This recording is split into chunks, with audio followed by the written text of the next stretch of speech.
ايه رايك ان انا ممكن اسيطر عليك؟ ايه رايك ان انا ممكن اتحكم فيك واخليك زي حته الشطرنج في ايدي؟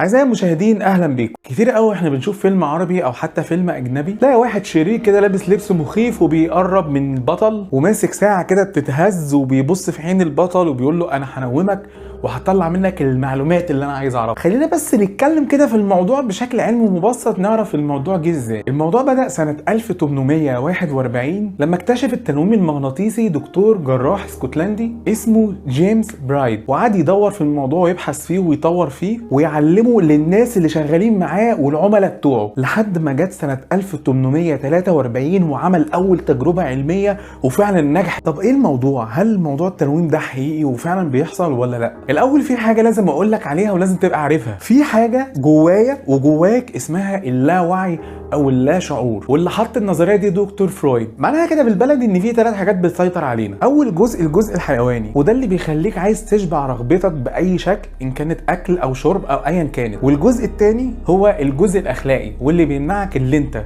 تشبع رغبتك بشكل عشوائي. وثالث جزء هو المنطقه المنطقيه، ويعتبر هي بتوازن ما بين القوتين اللي فات. انت كانسان عارف ان انت عندك عقل وبتفكر بيه، والعقل ده بيتحكم في كل وظائف جسمك. بس خليني اقول لك ان انت عندك عقل تاني. ايه يا عم انت مجنون ولا ايه؟ مالك في ايه؟ انت عندك عقل تاني اسمه العقل الباطن بتفكر بيه، والعقل ده بيتقال عليه اللاوعي. هو عباره عن شويه عمليات عقليه كده معقده بتحصل بسبب حاجات قديمه انت عشتها، واللي بتحصل بشكل تلقائي انت ما تقدرش تسيطر عليه، زي التفكير وانك تفتكر ذكريات قديمه عدت عليك، زي الخوف من المرتفعات والحشرات والاماكن الضيقه. حاجه بتحصل لك بس انت مالكش الحق اللي انت تسيطر عليها، واذا قدرت ان انت تسيطر عليها فانت جامد جدا. المهم بس عشان ما اطولش عليك في نقطه اللاوعي عشان دي عايزه لها 10 حلقات. التنويم المغناطيسي عباره عن ان جسمك بيكون مرتاح، وعقلك الظاهر اللي انت عارفه كمان بيكون مرتاح، حتى عقلك الباطن بيكون متصفي من اي حاجه بتشتته، وبالتالي اي حاجه هتتقالك واي حاجه هتستقبلها انت هتوافق عليها. مش هيبقى عندك اعتراض على اي حاجه بتتقالك، لانك بالبلدي كده انت مفيص ومنتخ، كانك قاعد في اوضه كبيره ومعاك عفش حجمه صغير، فانت بقى بترص على مهلك تجيب دي هنا وتودي دي هنا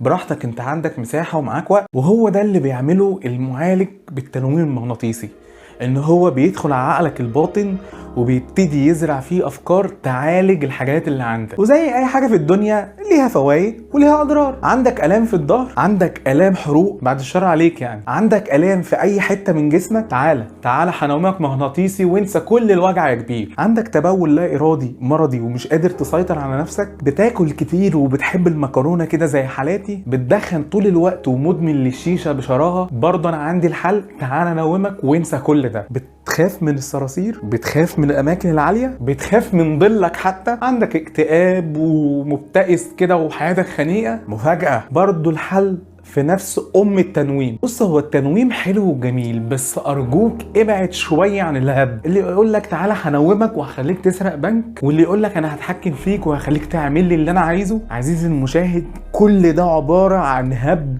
من نوع الممتاز. انت لو عايز حد ينومك تنويم مغناطيسي روح لحد مختص، دكتور، حد يكون فاهم في شغلانه، وبلاش تسلم نفسك لاي حد. بس عارف ليه؟ لان للاسف ممكن بسبب برضو التنويم ده تحصل لك حاجات سلبية. بص، هي بصراحة تعتبر نادر لما بتحصل، زي الصداع والنعاس والدوخة والقلق والتوتر، وممكن كمان يخلق لك ذكريات كدابة. لا مش بتاعت تامر عاشور، لا. اما بقى بالنسبة للهبد بتاع الافلام، على فكرة اللي بيتحط تحت تنويم مغناطيسي بيكون فايق ورايق وحاسس بكل حاجة، وبيكون عقله متفتح ومدرك للي بيحصل حواليه، هو بس التفخيد بيبقى مسيطر عليه بس مش اكتر. وعلى فكرة في ناس ممكن تقاوم التنويم المغناطيسي اصلا. تقريبا نسبة 25% من سكان الارض عندهم القدرة ان هم يقاوموا التنويم ده، بس مش لسبب ان هم خارقين، بسبب ان هم اصلا بيشككوا في الموضوع من اوله لاخره. وقبل ما انهي الحلقة انا عايز اقول لك جلسة التنويم دي بتكون عاملة ازاي. الاول عادي بتدخل عيادة الدكتور، تقعد معاك كده وترتاح وريلاكس خالص. اول حاجة الدكتور هيبتدي يوصف لك عملية التنويم دي واغراضها ايه وهدفها ايه، وبعد كده بيبتدي يعرض عليك صور تبدا تديلك كده احساس بالامان وبالراحه. بعد كده المعالج بيبتدي ان هو يقترح عليك طرق لحل مشاكلك او تقليل المك او حتى ان هو يقلل من رغبتك في التدخين. وفي نهايه الجلسه يا اما انت بتخرج نفسك من الجلسه دي كلها